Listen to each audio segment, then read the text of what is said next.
Dans cette vidéo, nous allons voir que le sol est constitué d'une multitude d'organismes vivants qui ont des rôles très variés. Charlie Rio, de la Maison de la Bio, va vous présenter la vie du sol.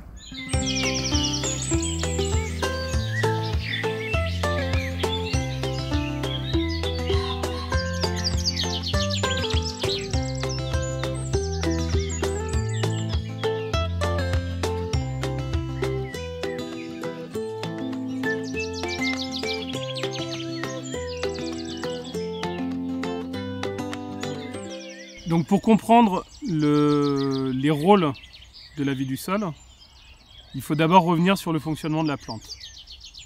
L'image classique qu'on a du fonctionnement de la plante, c'est la plante prend des éléments nutritifs dans le sol avec ses racines, elle les transporte sous la forme de sève, elle les fait remonter jusqu'aux feuilles.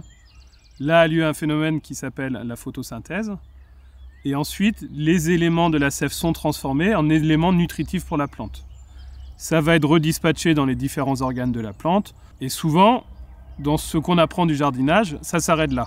Et dans cette idée de développement de la plante, on n'a pas du tout pris en compte le sol. On sait que dans le sol, il existe une multitude d'organismes vivants. Et pendant longtemps, on n'a pas du tout fait attention à leur rôle.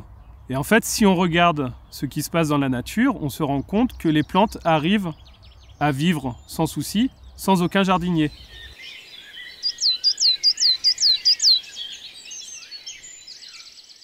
La sève, qu'on considère juste comme quelque chose qui va permettre de véhiculer le matériel pour que la plante se développe, en fait, elle sert également complètement à autre chose, c'est-à-dire que la plante va aller troquer de la sève contre des éléments nutritifs. On va avoir un véritable troc qui va se mettre en place entre la plante et la vie du sol. Et c'est là où le sol a une importance vraiment assez exceptionnelle, parce que si on a ce troc qui se met vraiment en place, eh bien on va avoir des végétaux qui vont pousser en bien meilleure santé que si on venait simplement les nourrir.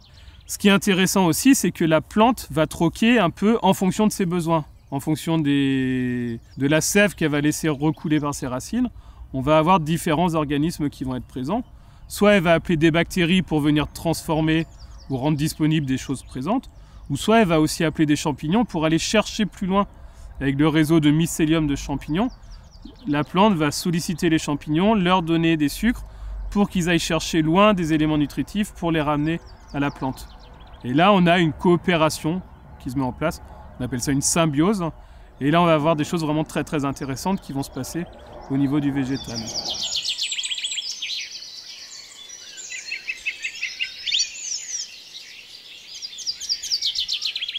Donc dans les organismes présents au niveau du sol, on va avoir plein de catégories différentes d'organismes et certains vont se retrouver plutôt en hauteur et d'autres plutôt en profondeur. Et ils ne vont pas forcément tous avoir les mêmes rôles. On va avoir un premier cortège d'organismes qui vont venir décomposer la matière, la litière du sol, celle qu'on trouve sur le dessus. Ils vont venir décomposer cette matière-là, du foin, de la paille, des feuilles, des morceaux de bois, mais aussi des tontes de pelouse, des végétaux qui sont tombés au sol et ainsi de suite. Ils vont décomposer ça pour le transformer en éléments de plus en plus petits jusqu'à une forme d'humus. On se rapproche de ce qui se passe dans le compost et on va avoir les éléments comme des cloportes, comme des acariens, comme des mille-pattes qui vont venir décomposer cette matière-là et commencer à la transformer en humus. Et on va aussi avoir des vers de terre, des vers de fumier qui vont jouer un rôle à ce moment-là.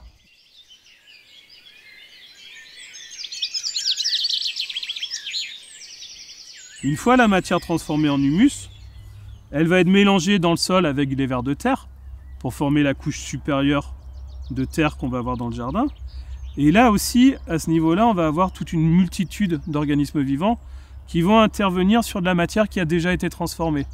C'est une matière qui est plus sous forme d'humus. Et on va avoir des colamboles, des bactéries, des champignons qui vont venir continuer à dégrader, à restructurer cette matière, mais également à libérer des éléments nutritifs au fur et à mesure des besoins de la plante. Et on appelle ça les décomposeurs secondaires.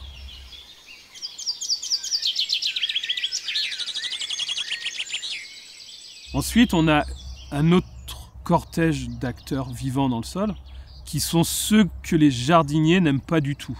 Ouais, ce sont les phytophages. Les phytophages, ce sont ceux qui mangent les plantes. C'est ça, le jardinier ne les aime pas. Et pourtant, c'est le jardinier qui favorise leur présence.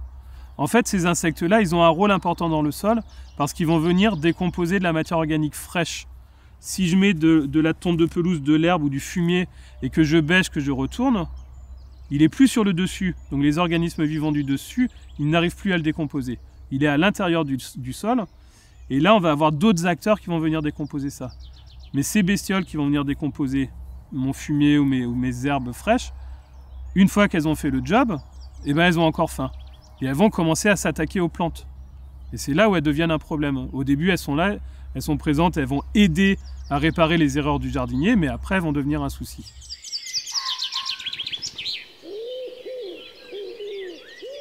Il existe également un autre type d'acteurs au niveau du sol. Ce sont toute une multitude d'acteurs, mais ils ont un rôle de régulateur. Et ils vont venir manger des populations qui sont en nombre trop important, et ils vont venir réguler les types de populations pour qu'il y ait un petit peu de place pour tout le monde.